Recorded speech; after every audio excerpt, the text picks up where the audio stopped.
Hey everybody, my name's Jay Scott. I'm the founder of 120 VC. I'm here today to talk to you about how to build a culture of accountability. So, why?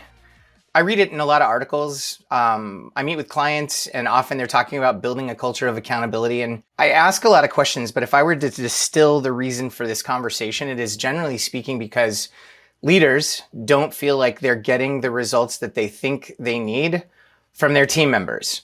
So they say things like, oh, we have to get people accountable. More importantly, they say terrible things like, we have to hold people accountable. I want you guys to just stop for a second and think about that. Like really unpack that sentence.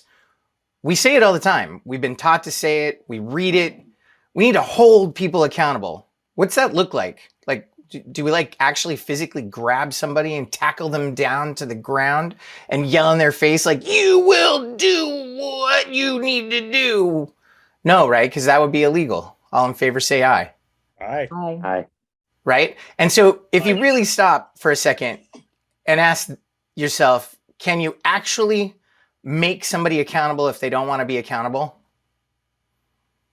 No, we can't. Not in a legal, ethical, or moral way, right? So just the concept that we've been taught around holding people accountable is a myth, is sort of false. It's kind of like an illusion, like control.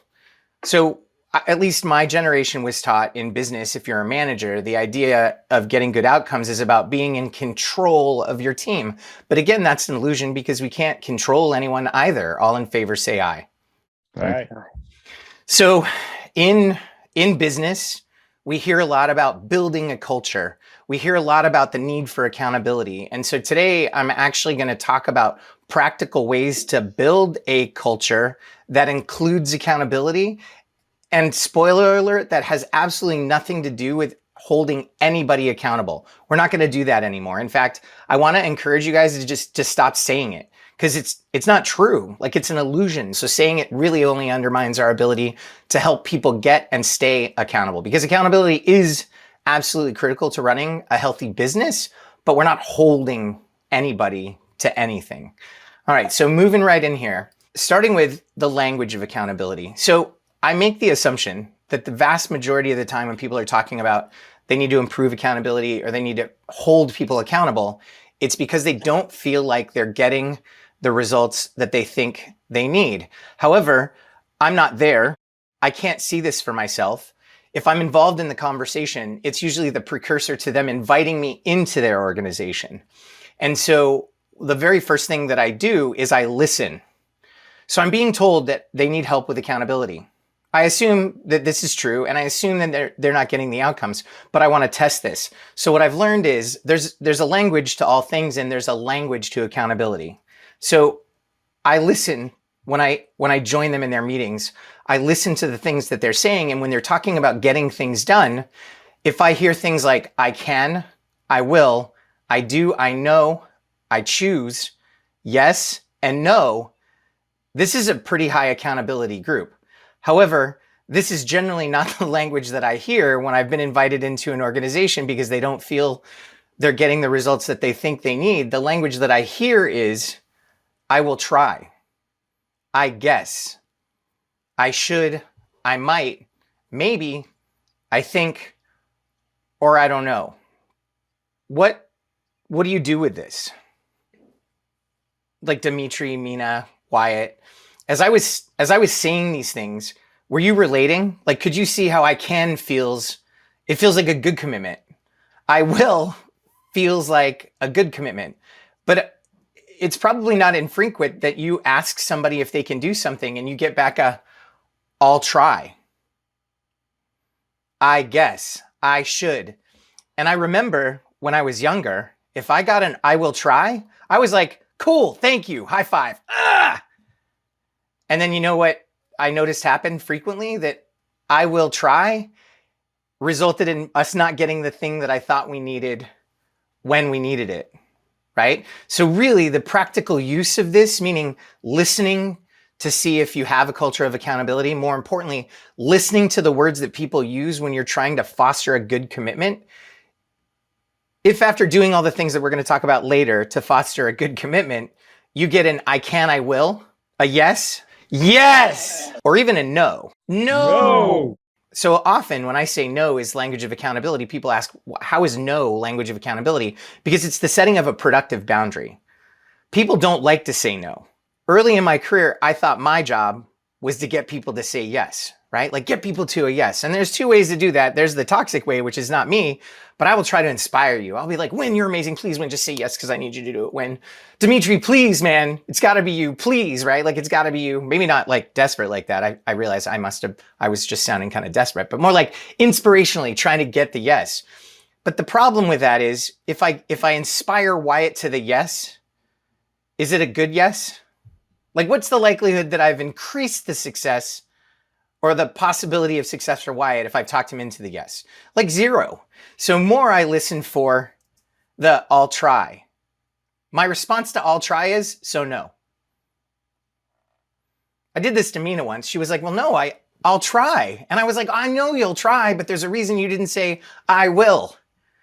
Let's talk about the reason you didn't say I will. And I'd rather it be a no than an I will or I'll try if no is really the answer. So listening when people give you a non-accountable answer is really important because just go for the no. And then if they really commit and you get a firm yes, I will, it's a good yes, right? But to me, the trick really is listening for the non-accountable response and then going for the no. Because if I can get Mina to say, you know what, Jay, I want to say yes to you, but really I've got all of these things. And when I said I'll try, I meant I'd try because really sitting here in front of you, I want to say yes, but I don't know how I'm going to get to all of this. I'm like, cool, thank you. Because then I can just look at Jim and say, hey, can you do this by next Tuesday? And if Jim says yes, I have a good yes. So it's not simply about figuring out whether you have a culture of accountability or not. You know you don't if you're not getting the outcomes you think you need. So it's how do we get there? How we get there is really listening and identifying when you get non-accountable responses and either turning that into a firm no, because you're already closer to no, and getting a firm no gives you as a leader choice, because it's not about control. That's an illusion. It's about helping people get a predictable outcome. Here's a buzzword. Leaders are supposed to set people up for success. So it's about setting people up for success. So if I talk Wyatt into, or I inspire Wyatt into a yes, I'm not setting Wyatt up for success, right, Wyatt? No, but if I hear a non-accountable response and I go for the no and I get Wyatt to say, you're right, Jay, I can't do that, or just, you're right, no, I can't do that. That's a great response. That's good news. That's great information. That's a great outcome because I can just look to somebody else on the team. And when I get a good yes from somebody else, I've now curated a predictable outcome. I've curated a good yes. I've set them up for success. So how to stop holding people accountable by helping team members get accountable. You can't hold anyone accountable, which I don't want us to say anymore. You can't help anybody stay accountable to a commitment that they didn't make. All in favor, say aye. Aye. Aye. This is why the I tell you do model, it didn't work without threat of losing your job or not getting your bonus or not getting the promotion. And so I don't know about you guys, but I started my career in that world and it was terrible. It was so stressful.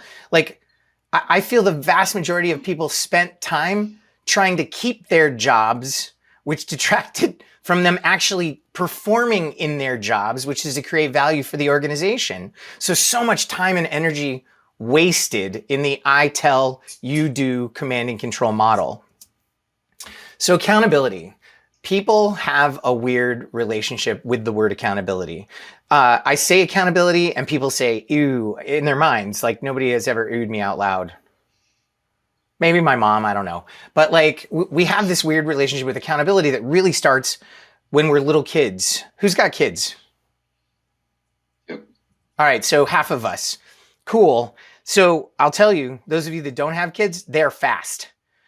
And you know that once they start moving, because they don't move for like 6 to 9 months, and then they don't stop moving, right? And so I remember when Jacob started climbing I couldn't keep him off counters, right? And so I remember being a rookie dad. Here I am with an 8-year-old and a 10-year-old, and I still feel like a rookie dad. But I remember when I was like super rook or noob, and I'd turn around and find him up on the counter, and my heart would just freak or skip a beat because I'm like, he's gonna fall off and hurt himself. So I'd like grab him and put him on the floor, and I'd talk to him like he could understand me, like, Jacob, please don't climb up on the counter, which of course he couldn't understand. And so I'd turn my back for a second, he's back up on the counter. And so again, I grab him and I put him on the floor. And the third time I turn around, he's back up on the counter. Like, I don't know what to do. So what do I do?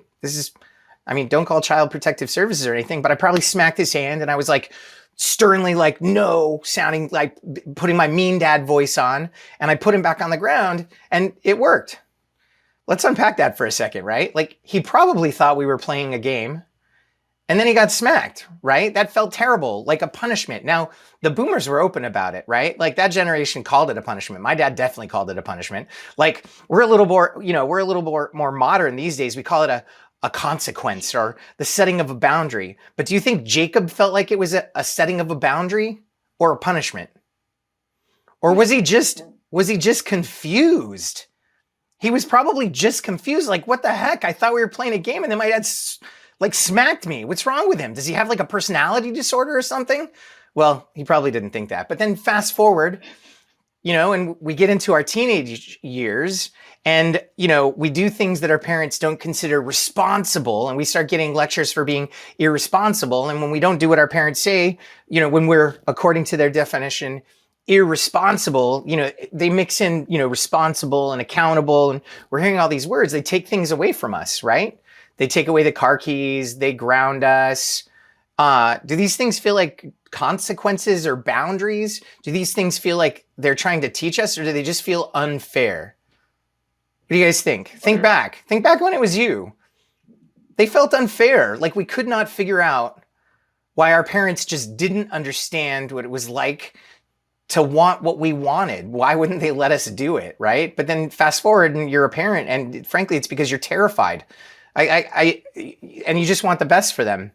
So when we get old enough to get our first team, and somebody's doing something that we don't feel is going to achieve an optimal outcome for them, or they make a commitment and they don't live up to it, and they make a commitment and they don't live up to it, we're like, somebody's got to say something, and it falls to us because we're the leader of the team.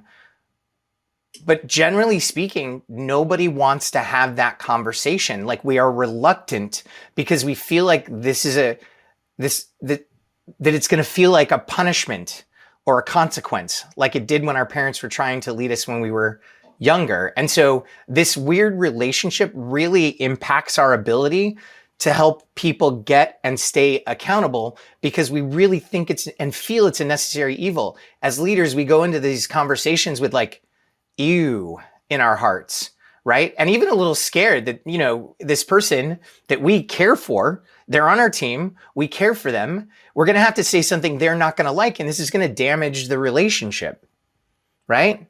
But then we're like, well, if nobody says anything, that's going to go bad, right? And so usually we wait until we are frustrated, and we go into these conversations frustrated, and it's really hard to get a good outcome. So what I want to present you with is the idea that helping people get and stay accountable, giving constructive feedback, is actually generous and kind.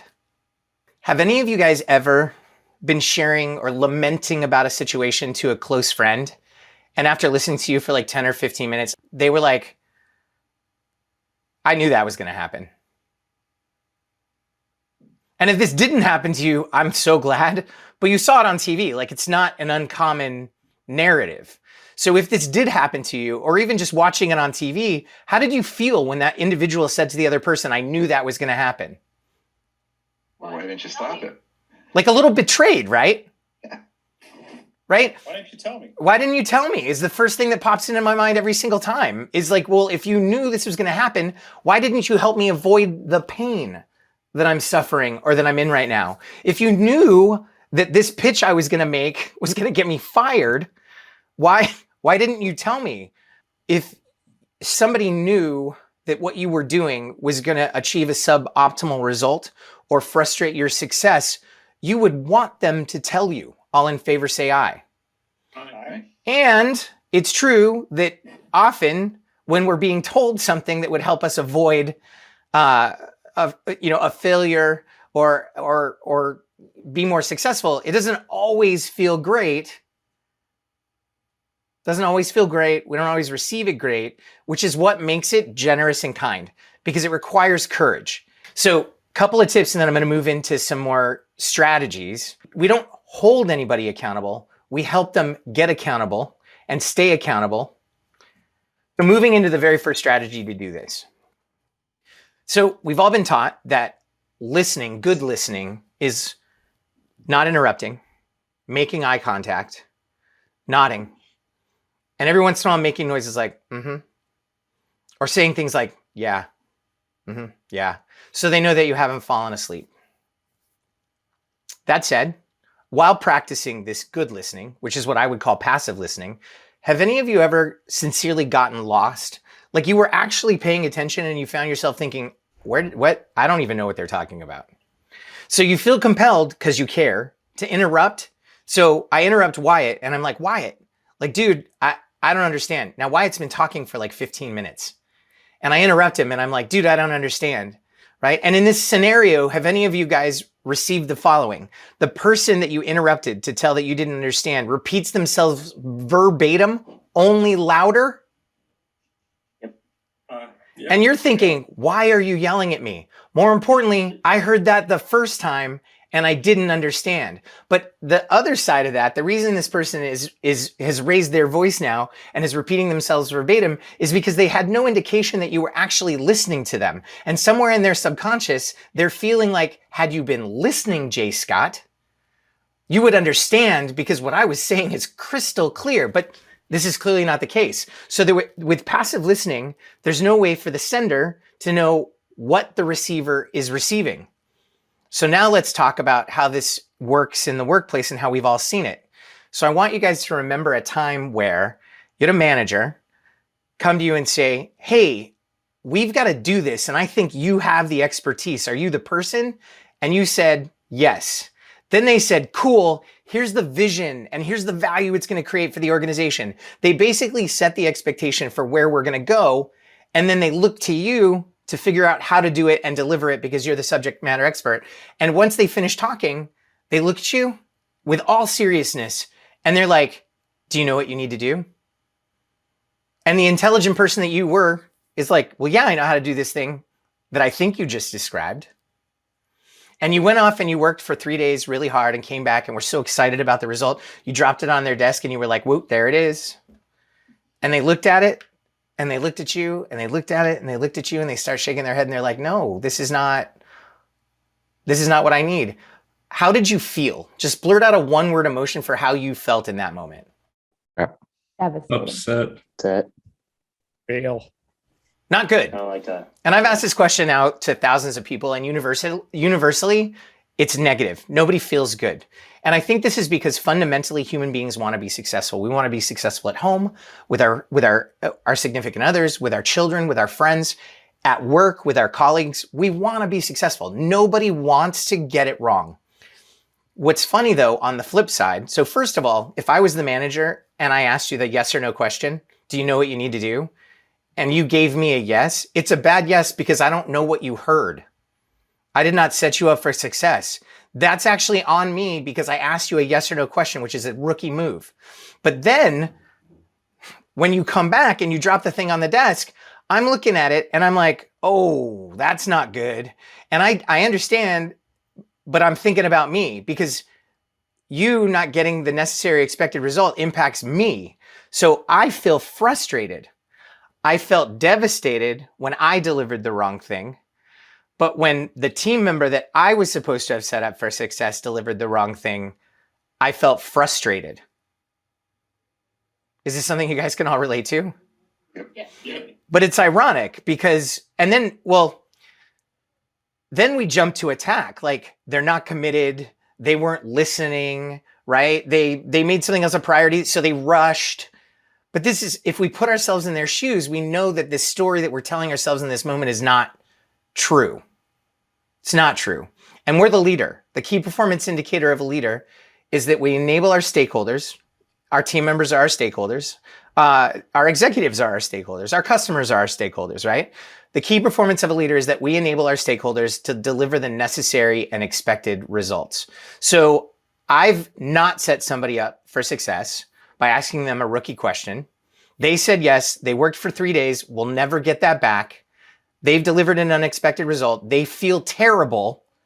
So in that moment, blame will only shut them down. I need to lift them up. I need to help them move forward. I need to first remember that if it were me, I would feel terrible in that moment. And we've already established that as a group.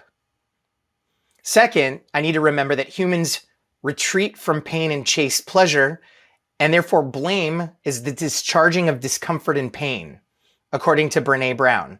And it has an inverse relationship with accountability.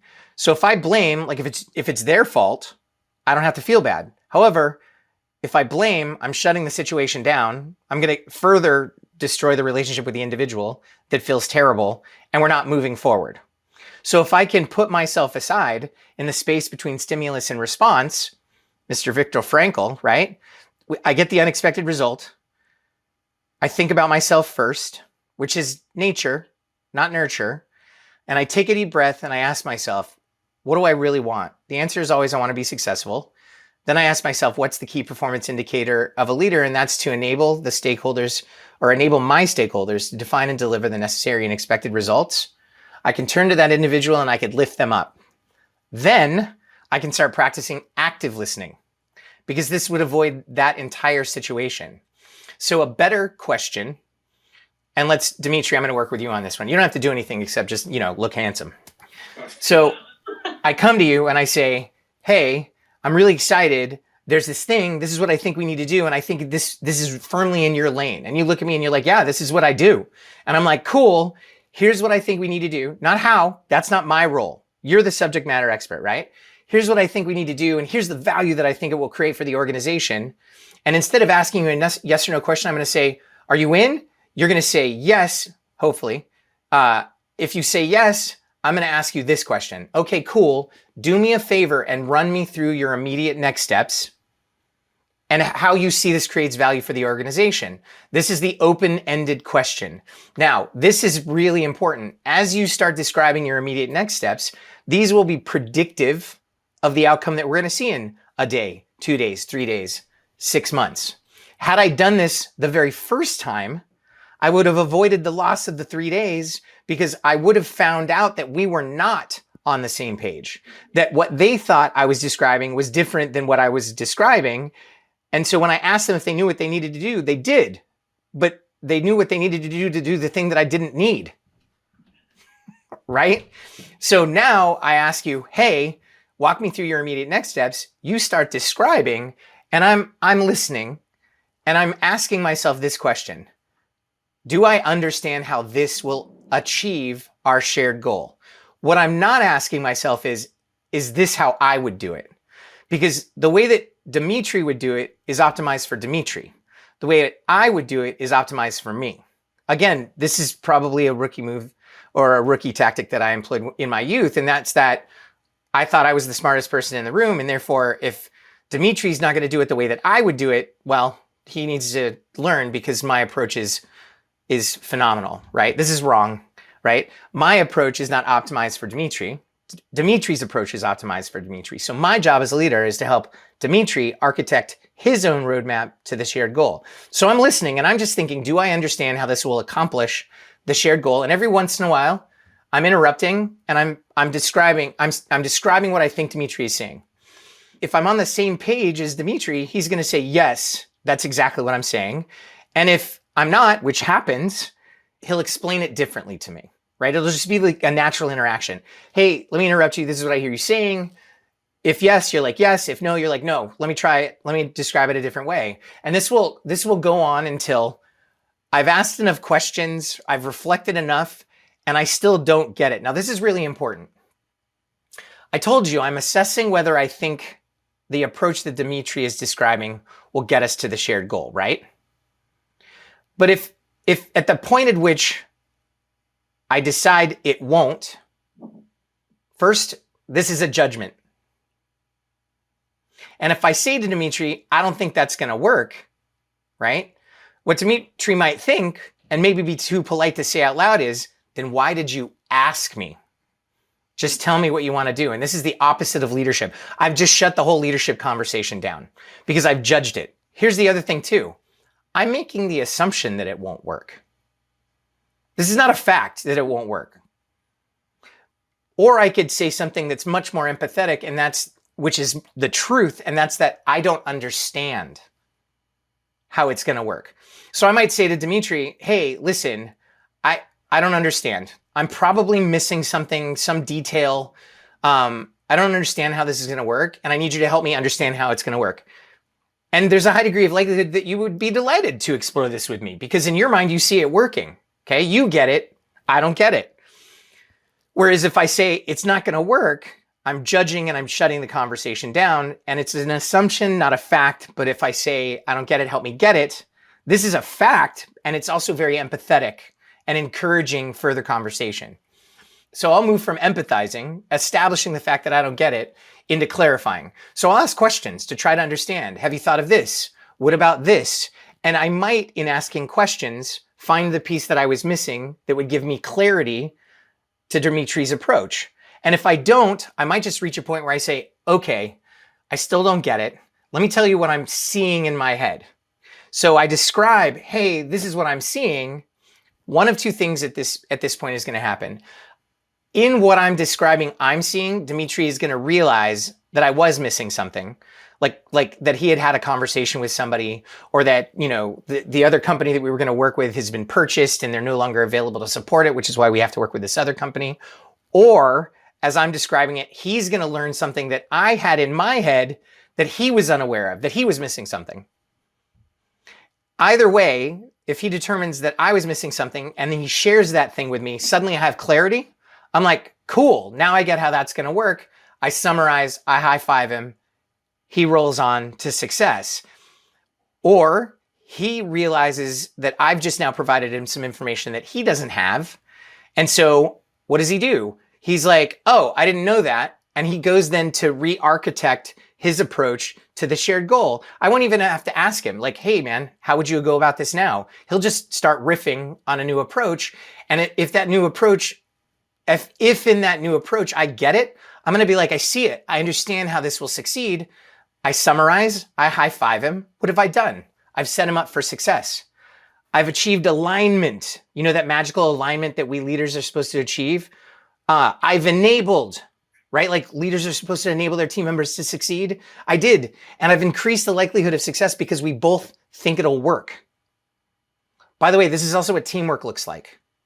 So let's unpack this just a little bit. We are told that leaders assign work. We are told that project managers assign tasks. Was there anything about assigning that just happened in this conversation with Dimitri? Okay. The approach was defined by Dimitri. He worked it through himself. He gets how it's going to work. He has clarity. He understands the why. When he gets out into the wild of his organization and he runs into an obstacle or finds or encounters some information that he didn't have before, he's going to be able to problem solve. And he's bought in. Do I have a good commitment here, you guys?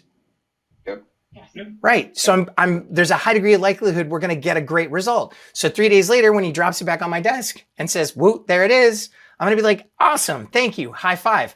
And this will continue. And he's going to love working with me because I'm the leader that's always setting him up for success, as opposed to the leader that's always setting him up to fail. Now, are the things that Dimitri and I think will work going to work all the time? No, but we are going to minimize the failures.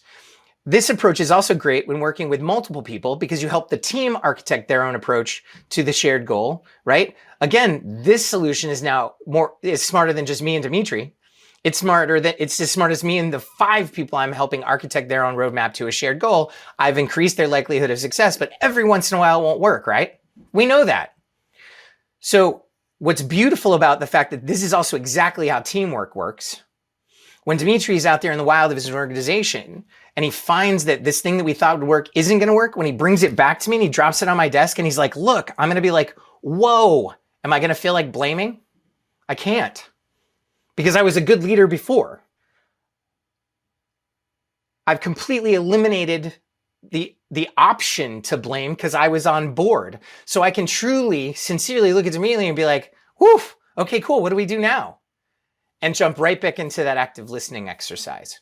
So moving from the active listening, I want to move to the qualities of a good promise.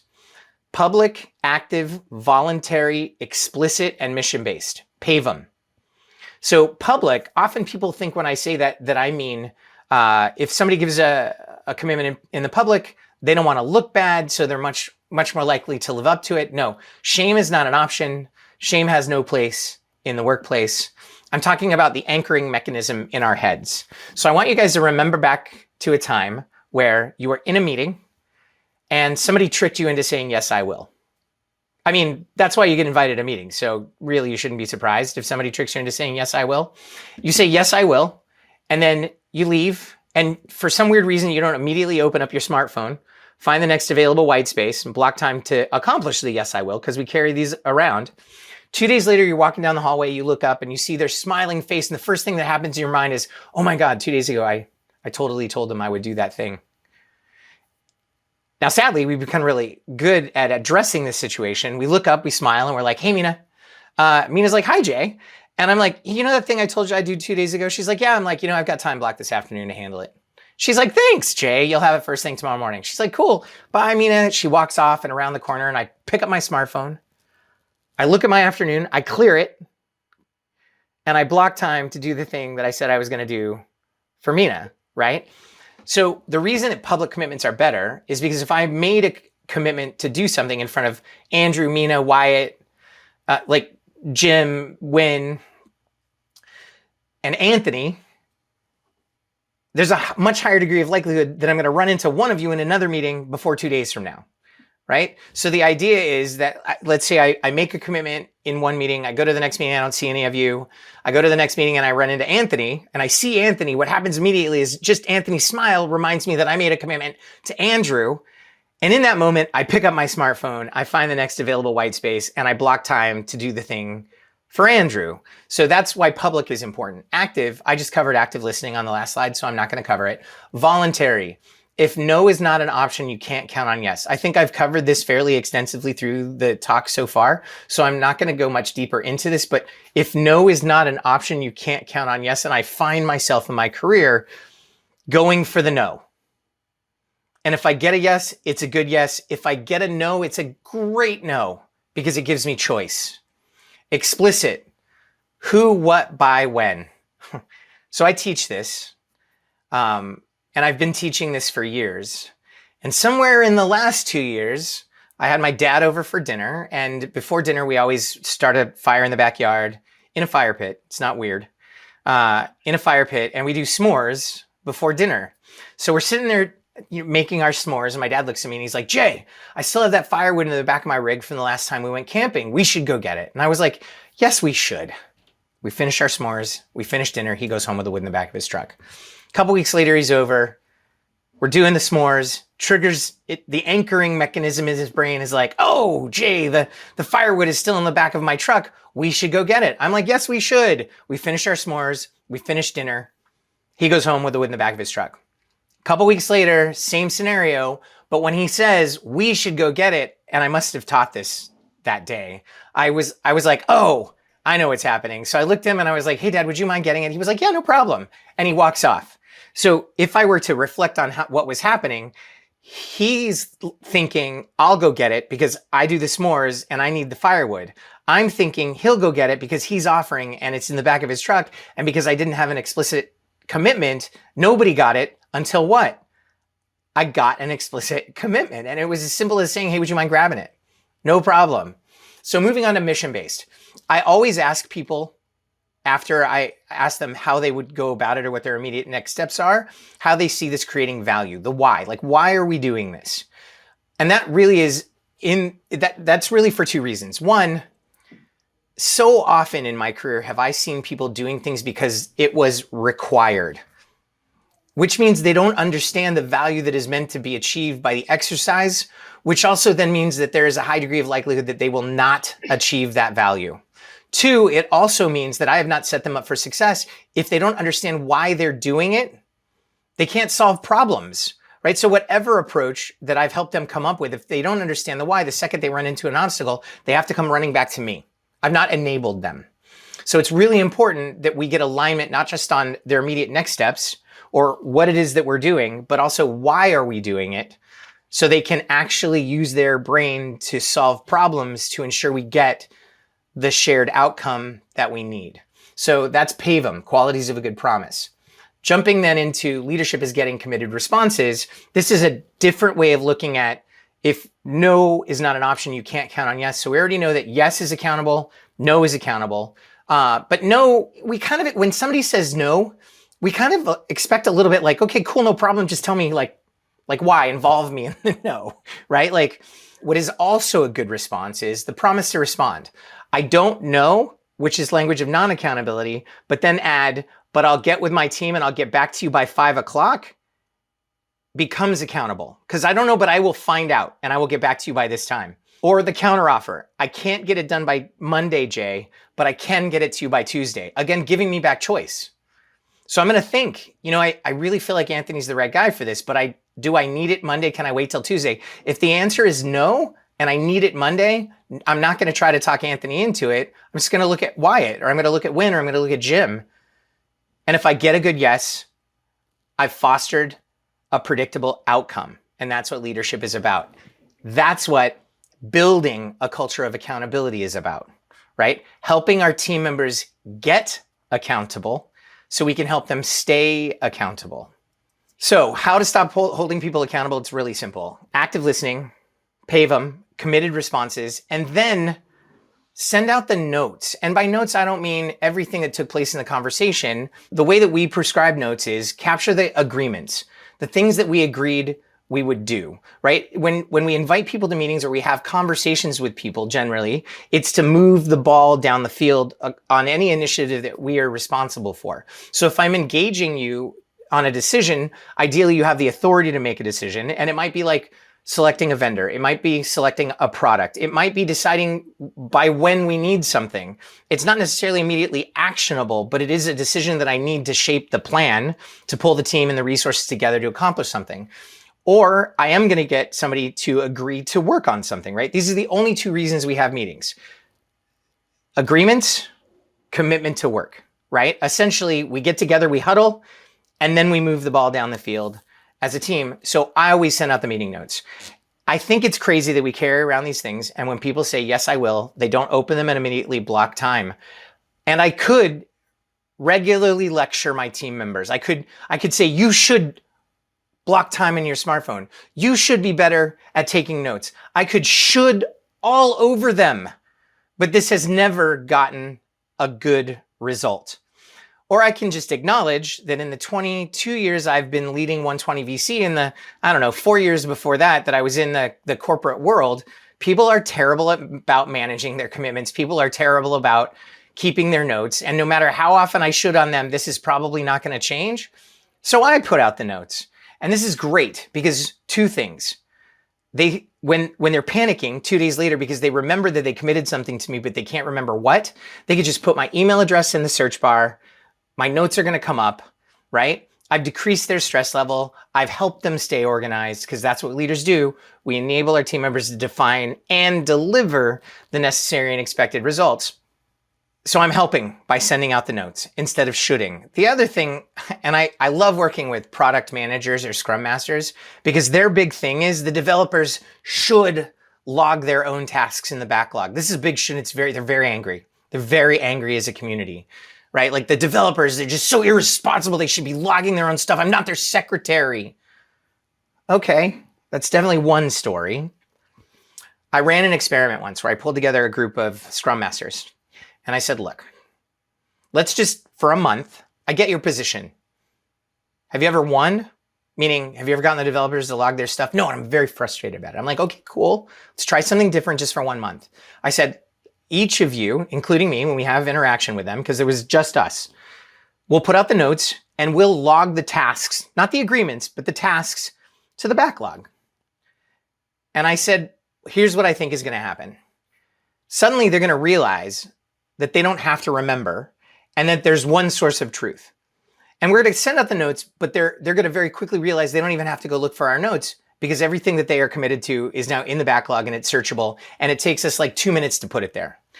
I said, I think over the course of a month, they'll get used to being in there because it makes their jobs easier. And this will become their one source of truth. And then I asked,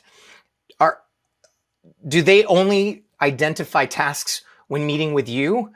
Or do they come up with things that they need to do outside of meeting with you? And they have their own the list that they're keeping of things they need to do. And they said, no, the engineers, the developers, they realize that there's things that need to do or that they need to do. They define their own tasks. I said, and I'll bet you that when they're already in this backlog now, it's become their one source of truth. I bet you they start logging their stuff, the stuff that they come up with.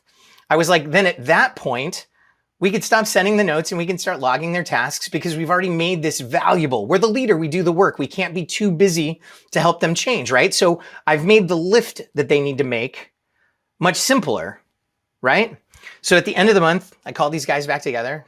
I mean, we talked many times throughout the course of the experiment. But at the end of the month, I called them back together and I said, how do you think this is going? And they said, it's great. It worked out exactly like you thought it would. They're in there, they're logging their own stuff in the backlog. I was like, okay, cool. So do you want to stop sending the notes? And they were like, no, it's cool. I was like, are you sure? Like, what? No? They were like, no, it's working. Why would we stop doing it? I was like, do you want to stop logging the tasks to the backlog? And they were like, no. I was like, why? They were like, for the very same reason, it's working. Why would I change something? And I was like, good for you guys. So helping team members stay accountable, right? So we've now eliminated the need to hold anybody accountable, but we are still leaders, right? And there are obstacles to living up to our commitments. So helping team members stay accountable is all about finding out what's missing. So I want you guys to remember that fundamentally humans want to be successful. And earlier when we talked about what I call the two-sided failure coin, when you were the contributor and didn't get it right, you felt terrible. However, when you were the manager, you felt frustrated first. Hopefully you overcame it. And if you didn't, in the future you will, because there's no way you don't realize that blame just shuts the conversation down after sitting through this talk for like 45 minutes. So remembering that we seek pleasure and retreat from pain and that we lift. So stop jumping to the negative conclusion. This is the trick here, right? That they're unaccountable, that they don't care, that they made somebody else's stuff a priority. I want you to remember forever on that leadership is deeply human. You're a human, they're a human, and we all want to fundamentally be successful. So addressing the patterns. As I'd said 5 times, and I'm probably going to say 25 more times, the leadership KPI is that we enable our stakeholders to define and deliver the necessary and expected results. So if we have a team member where we're using all the techniques that I taught you, active listening, pave them. We're not assigning work. They're signing up for work. They're architecting their own roadmap to the shared goal. And now we've just agreed to stop jumping to the conclusion that they are uncommitted, right? Or lazy or not good for the job. We then have to identify what's missing. So if I recognize that somebody is consistently showing up to one of my meetings late, and because of that, it's impacting our ability to get things done. If it's not, I don't care. Again, it's not about control. Or somebody is consistently committing to get something done by a certain date and they're struggling to get it done, right? In the meeting, I'm not going to address the pattern. I just want to recognize the pattern.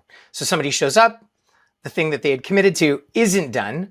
I'm just going to look at them and say, okay, cool. When can you get it done? I'm going to go through active listening to sort of identify their roadmap to how they're going to get it done, make sure that I agree, see if there's any obstacles that I can move out of the way. I'm going to cultivate a good commitment, and then I'm just going to move them forward. And then later in private, I'm going to find them, maybe Zoom them, maybe visit their office. I might call them and I'm going to ask permission. I'm going to say, listen, I'd like to talk about our outcomes lately, and I want to know if now is a good time. And I mean this with all sincerity, right? Because they're going to immediately realize I'm talking about the things that they keep committing to getting done, that they're not getting done. And I'm just going to refer to it as, I'd like to talk about our outcomes lately. If you're on a Scrum team, it's even better. You could say, I'd like to retro our outcomes lately, right? And people will get excited. So here's the trick. I'm going to say, I've seen this multiple times, and I just want to figure out with you what's missing. Is it a conversation? Is it a skill? Is it a commitment? Is it a support system? right? And in that, I'm not blaming, I'm not shaming, I'm not addressing them as a human, I'm not addressing their behavior. I'm acknowledging like they're making this commitment. They're not